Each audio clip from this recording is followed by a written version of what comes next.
বর্তমানে মোবাইল ফোনের বাড়বাড়ন্ত সঙ্গে সোশ্যাল মিডিয়ার আকর্ষণ যুব সমাজকে মশগুল করে রেখেছে। আর এর জেরেই আগের মতো আর মাঠে ক্রিকেট ও ফুটবল খেলতে দেখা যায় না তরুণ প্রজন্মকে। বিশেষ করে সীমান্তবর্তী এলাকায় বিএসএফ এর কড়া নজরদারি ও ভারী বুটের শব্দে এমনিতেই ভয় থাকে এলাকার খুদেরা। তাই এক প্রকার খেলা থেকে মুখ ফিরিয়ে নিয়েছে সেখানকার যুব সমাজ। দীর্ঘদিন ধরে বসিরহাটের স্বরূপনগরের সীমান্তবর্তী এলাকায় এই ছবি মানুষের অতি পরিচিত। তবে এবার এলাকার যুব সম্প্রদায়কে মাঠমুখী করতে উদ্যোগী হলো স্বরূপনগরের ছাত্র ও যুব সমাজ। তাদের উদ্যোগে এদিন স্বরূপনগর ব্লকের স্বরূপনগর বাংলানি গ্রাম পঞ্চায়েতের তেতুলিয়া বল ফিল্ডের মাঠে একটি ফুটবল টুর্নামেন্টের আয়োজন করা হয়।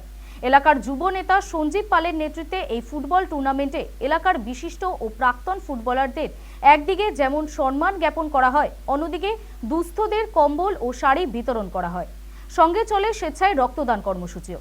এদিনের এই ফুটবল টুর্নামেন্টে খেলোয়াড়দের উৎসাহিত করতে উপস্থিত ছিলেন রহিম নবী, অসীম বিশ্বাস ও অ্যালভিটো ডি কুনহার মতো প্রাক্তন ফুটবলাররা।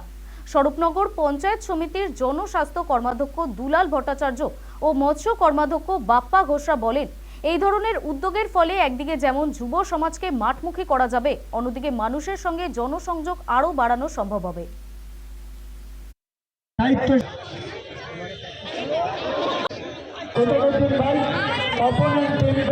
আমরা নন পলিটিক্যালি এখানে খেলাটা শুরু করেছিলাম এবং বিশেষ করে স্বরূপনগরের ছাত্র যুব যার নেতৃত্ব দিচ্ছে সঞ্জীব পাল, তার ঐকান্তিক ইচ্ছায় আজকে 15ই নভেম্বর থেকে 3রা ডিসেম্বর পর্যন্ত একটা কন্টিনিউ প্রোগ্রাম, বৃক্ষরোপণ থেকে শুরু করে রক্তদান, তারপরে ম্যারাথন দৌড়, তারপরে বস্ত্রদান, তারপরে বৃক্ষরোপণ হয়েছে, তারপরে গুণীজনের সম্বর্ধনা, এলাকার সবচাইতে গুণীজন বয়স্ক লোকদের থেকে তাকে সম্বর্ধনা দেওয়া হয়েছে। শেষে হলো আমাদের এই প্রীতি খেলা। তারপরে হচ্ছে এবার 8 দলের পরবর্তীকালে আরও খেলা রয়েছে, আপনারা যদি থাকতে পারেন দেখতে পাবেন, ভালো খেলাই হবে। ধরে আমাদের জনসংযোগ আছে, আপনারা জানেন এবং এই মুখটা সবসময় দেখতে পান। আমরা মানুষের পাশে থাকি, এই ঝড় বলুন, জল বলুন, বৃষ্টি বলুন, প্রতিটা মুহূর্তে লোকের পাশে আমরা থাকি।